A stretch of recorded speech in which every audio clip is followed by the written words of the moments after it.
mais boo ubbee rek da koy kale. Wally. Jibi. mais boo ubbee rek da koy kale. Wally. Jibi.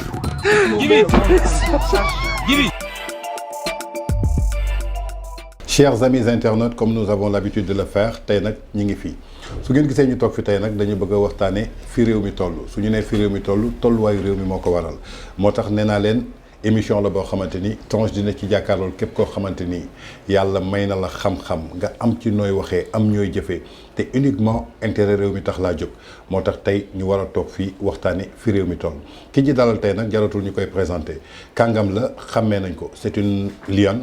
Elle est une tigresse, elle se bat, elle défend ses convictions du kenn ku dul Ndeye Sow Leila suñ ko waxee xel yi dina am ci lu mu dem moo tax ñu ñëw tey toog waxtaan ak moom fi réew mi toll Ndeye Sow Leila ñu ngi lay dalal ak jàmm di la nuyu. maa ngi leen di fay monsieur Tange di nuyu sa téléspectateurs yëpp auditeurs et auditrices yi je pense noonu lañ koy waxee. C'est un plaisir toog ak fii tey ak yow di war a wax tolluwaayu réew mi comme ni nga koy waxee macha allah. kon ñoo ko déggandoo noonu la nuyoo Ndeye Sow Leila suñ loo xamee xam nañ la da ngay yëngatu ci wàllu politique. jamono ji fi ñu toll ni dañu nekk ci tension boo xamante ni tension bu doy waar la ci Sénégal ràññeewuñu ko fóol di ko fi gis tey soo gisee situation politique fu mu toll à quelques mois des échéances électorales 2024 yow lan moo ciy doon sa gis-gis sa jàngat en tant que une personne qui connaît bien la politique pas une partisane.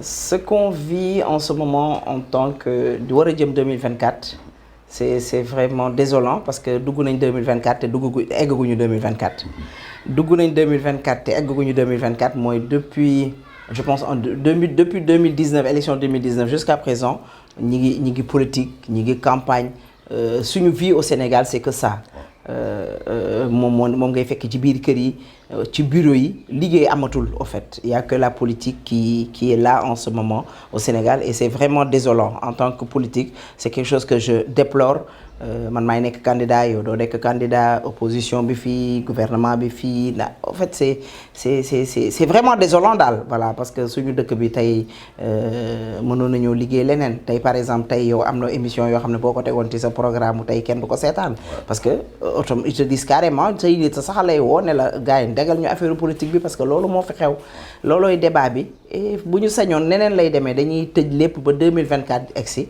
ñu xool nag nan lañ koy def parce que élection yi bu ñu koy def ce sera en 2025 kon on aura tout le temps pendant un an ci 2024 pour mën koo def ñu dem ci yeneen i occupation mais bon voilà quoi c'est vraiment désolant daal comme je le dis. comme ni mu ko waxee c'est vraiment désolant tey suñu nee politique maanaam parti au pouvoir moo am opposition moo am. tey mën nañu ne opposition bi ñu gën a ràññee tey ci Sénégal xëy na benn coalition la ñu dippee ko Yewwi Askan Wi. mais ci biir coalition boobu dafa mel ni benn ténor moo ci nekk muy le leader du PASTEF.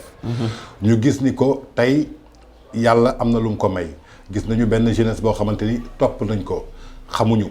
projet bi la ñu gëm xamuñu fugg la ñenn ñi nee nañu projet bi la ñenn ñi dañ ko topp nii rek te mënuñu la expliquer dara ci projet bi tey ñi gis ni que dafa am ay discours yoo xamante ni c'est très tendu yoo xamante ni ça vient de cet leader ñu gis ay mots yoo xamante ni dañ koy traité tey yow ban jàngat nga am ci discours boobu ak leader boobu parce que yàgg nga ci politique est-ce que opposition nii la war a taxawee wala am na yeneen système wala yeneen manière yu mu mën a taxawee opposition Sénégal moom ni mu mel opposition Sénégal kese la da ngay am say idée sax en tant que opposition boo koy wax ñu ne la non tu es un opposant waroo di wax say leader waroo di wax say idée mais tey boo toogee nga ne état liggéeyul war nga mën a jël su ma nee tey Tange ni ngay caméra wee baaxul war naa la mën a wan li tax ma ne la ni ngay caméra wee baaxul wala ma wan la ne la nii boo ko defee caméra bi dina dox parce que suñu réew la quoi qu'on dise on n'est pas des noons Sénégal la sa Sénégal la yow da nga fiy jógee man ma toog li ñu bëgg léegi ci Sénégal bi aussi comme opposant boobu ngay wax dafa bëgg yow nga ne mu ne la carrément yow jógal man maay toog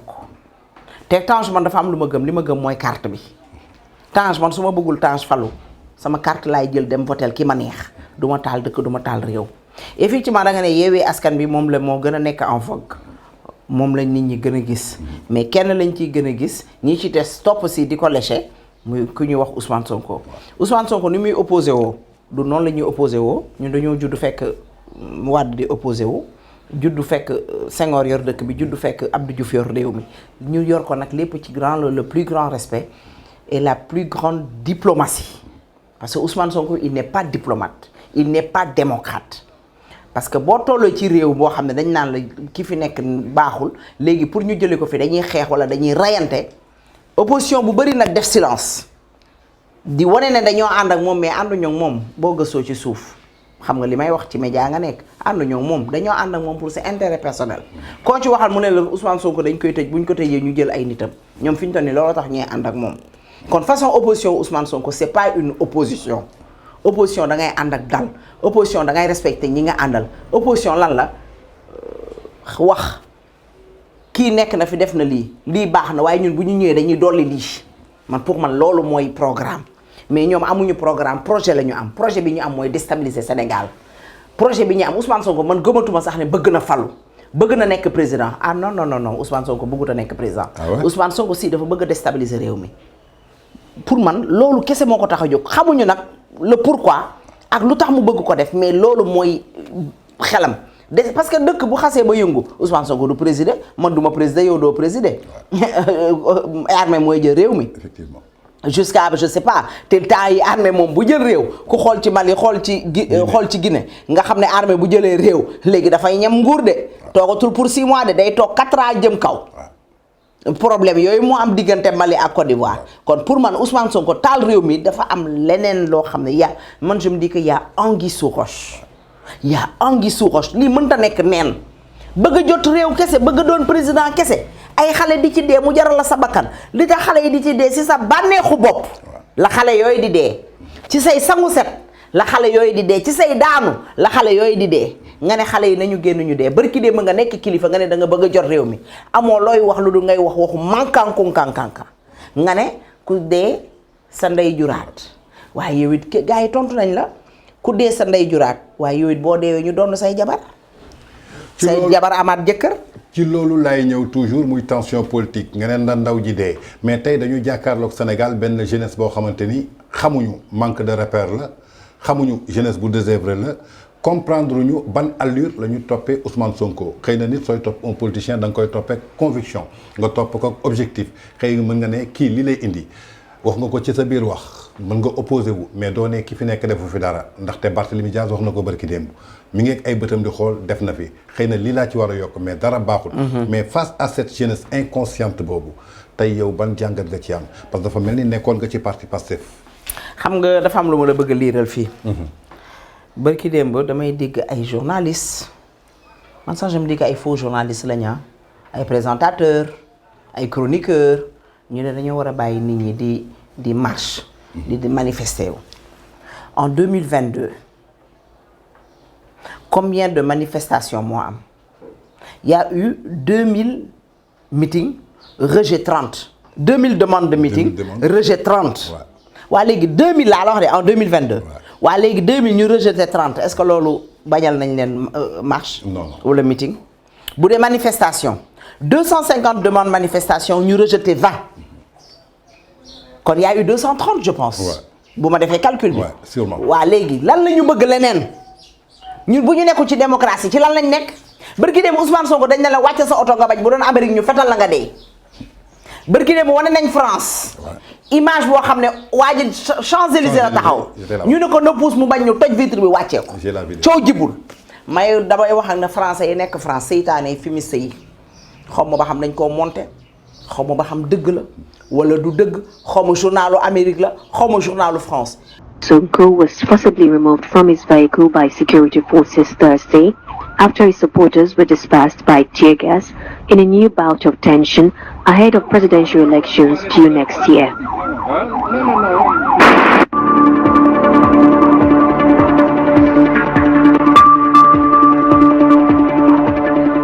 Madame, Monsieur, bonsoir et bienvenue. Jacques Aristide en direct de Washington. Ravi de vous retrouver dans le monde aujourd'hui, dans l'actualité ce soir. Le Sénégal a connu hier une nouvelle poussée de fièvre autour d'Ousmane Sonko, sorti de force de sa voiture et ramené chez lui en fourgon blindé après avoir comparu au tribunal de Dakar. Des partisans venus le... Dans la vie, là, il faut parler de ce que vous connaissez, l'essence. il faut dire ce que vous connaissez. Mais j'entends des journalistes, des espèces de députés, de faux députés, je ne sais pas si ce sont même des députés, qui se mêlent de notre République, qui se mêlent des histoires du Sénégal, et vous ne connaissez même pas ce qui se passe au Sénégal. Vous parlez de notre président, vous parlez de notre constitution, et vous n'en savez absolument rien du tout. Occupez-vous de vos oignons, nous allons nous occuper de nos problèmes et trouver des solutions. Moi, je m'adresse à ces Français-là qui se mêlent de ce qui ne leur regarde pas.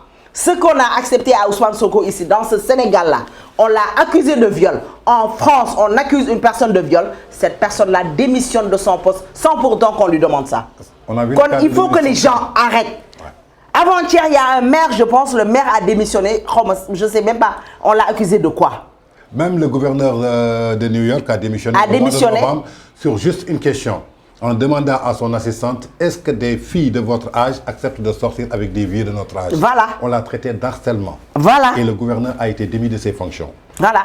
Moi, ce que je peux dire sur ça, tu ne peux pas avoir une paille dans ton œil et me demander, avant de me dire d'enlever la paille que j'ai dans mon œil, il faut enlever la poussière que vous avez dans vos yeux d'abord. Il faut vous mêler de ce qui vous regarde. Ce que Ousmane Sonko fait au Sénégal ici, il n'ose pas le faire en France. Et vous-même qui jugez notre président, qui jugez nos constitutions, vous n'avez même pas l'audace de faire ce que Ousmane Sonko a fait et ce qu'il fait ici au Sénégal. Il faut parler de ce que vous maîtrisez. Voilà, c'est cet appel-là que je voulais lancer et l'adresser ça à la population française, à tous ces gens-là qui se mêlent du problème du Sénégal. Mais vous rek da koy kale. Wally. Jibi. Jibi. Jibi. Mais vous rek da koy kale. Wally. Jibi. Jibi. Jibi.